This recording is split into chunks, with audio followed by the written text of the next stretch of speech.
On July 30th, 1992, when Phoenix police officers Dave Logan and Marla Gillespie Wasser were on patrol together for the first time, they had no idea it would also be their last. What I like about what I do with kids is really the age. Normally I roll with a different partner, and I didn't know him. Didn't even know his first name. Most of the time they called him Doc.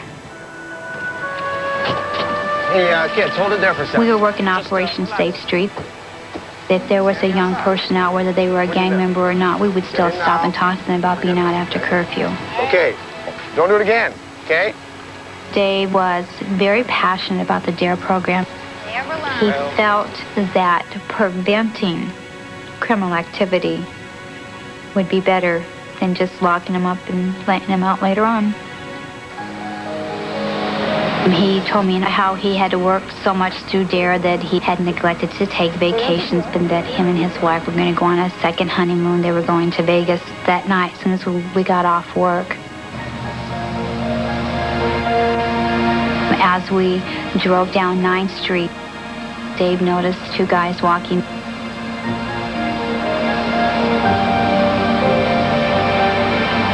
As we passed them, Dave realized that one of them was carrying a rifle. But I certainly didn't think that he would use it. Most people will not take on two police officers.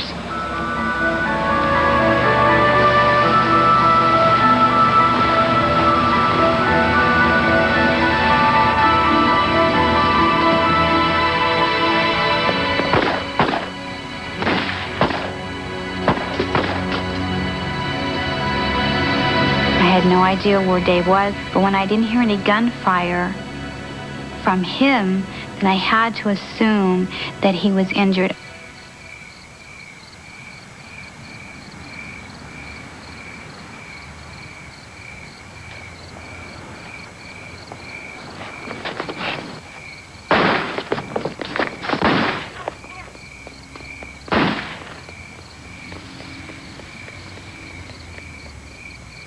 And I could hear Dave gurgling, a sound that I've heard before when someone has been shot in the head. Oh, God, Dave.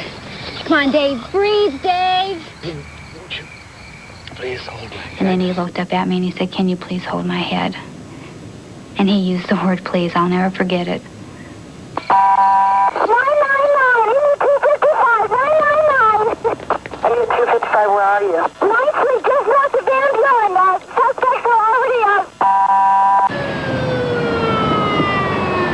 Ron Lake was one of the first officers to respond. When I ran up on the officer laying on the ground, I thought he was dead.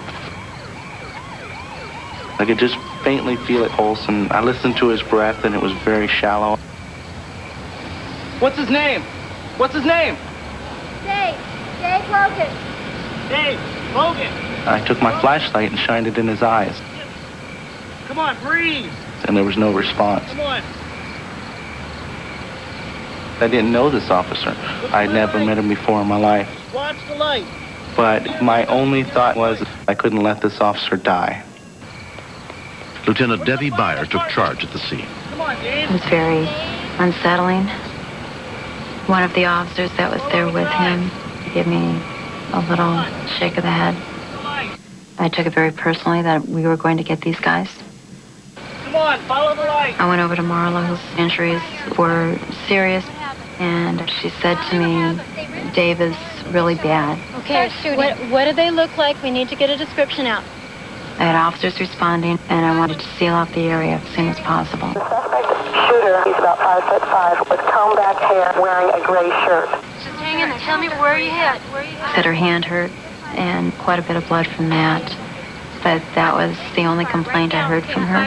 Fires right away. Fires through. My concern the whole time was Dave. Why right before our honeymoon did this have to happen to him? All right, Dave, fire department's here. As soon as the scene was secured, a Phoenix fire engine crew, including paramedic Chris Ketterer, began to treat the wounded officers. I don't look at him and say, there's an officer laying there. I look at it like there's my brother laying there. I think we got at least one bullet wound to the neck. You awake? I haven't been able to get him to respond. You awake, partner? Blink if you understand me. Blink for me. He's blinking. Okay. Go ahead and swallow. Let me see you swallow. He had been shot in the neck. Come on, Dave. My concern was, did the path of this bullet cause injury to the spine? And if so, the damage could be life-threatening.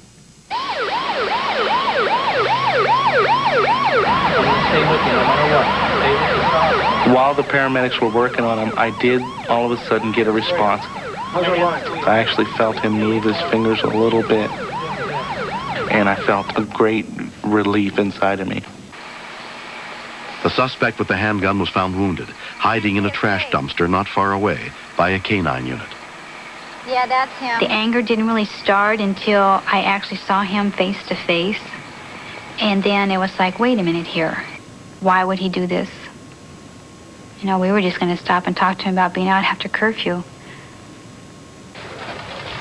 47-year-old Dave Logan was taken to Good Samaritan Regional Medical Center, where he was put under the care of trauma surgeon Bart Carter. By the time he had reached the trauma room, David was within 2 or 3 minutes of dying. He had lost the ability to breathe, and he had lost the ability to move. Okay, give us a big squeeze. Dave, can you squeeze? For those reasons, we knew that he had a spinal cord injury. Oxygen. As Dave was rushed into surgery, his wife Sheila was notified. At 1 o'clock in the morning, our doorbell rang. They said he's been shot, and I just started yelling over and over, this isn't happening, this isn't happening. David remained in critical condition for several days, and we thought that the outlook was fairly grim that he would ever recover any use of his extremities.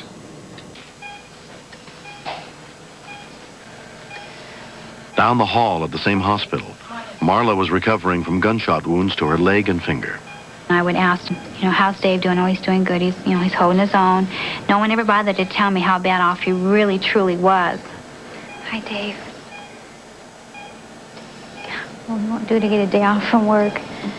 I'd never in my wildest dream did I expect to see him in a halo.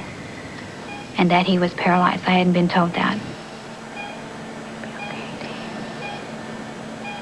And then people were telling me they didn't know if he'd ever walk again. And I just said, no, he's going to walk again. It'll be okay. Because if he couldn't walk, he couldn't wear a uniform. And if he couldn't wear a uniform, he couldn't teach DARE. DARE was just something that was extremely important to him. And to be with the kids. I mean, he spent 6 hours talking to me about DARE and the kids. I do remember waking up in intensive care unit, and I couldn't move. I mean, I could not move. I was petrified.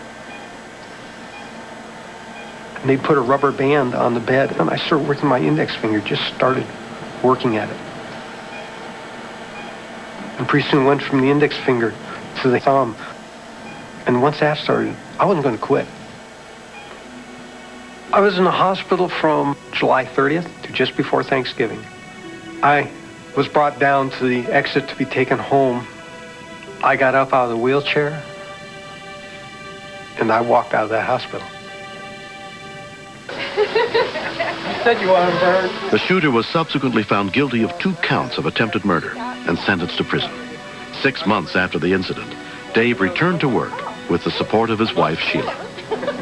There is no medical explanation for Dave's recovery. Dave got here from sheer determination. He's a very determined man. He has no time for self-pity. He has no time for anger and blame. He took all that energy that a lot of people waste on those things and put it toward physical therapy and rehabilitation. All my DARE kids, one thing I always tell them, never quit. They'd serve it to me on a silver platter if I did. So I was going to quit. I couldn't quit. I wanted to be back to normal. I'd start walking. And they'd walk me back and forth. I spent hours doing that. And pretty soon they says, you're on a walk. Working with kids is extremely fulfilling. It's teaching our children how to make decisions. How to deal with different situations. So never what, everyone? Never give. All of a sudden their eyes go, What? No, that would work. That's what's rewarding. Marla was my partner. Marla saved my life.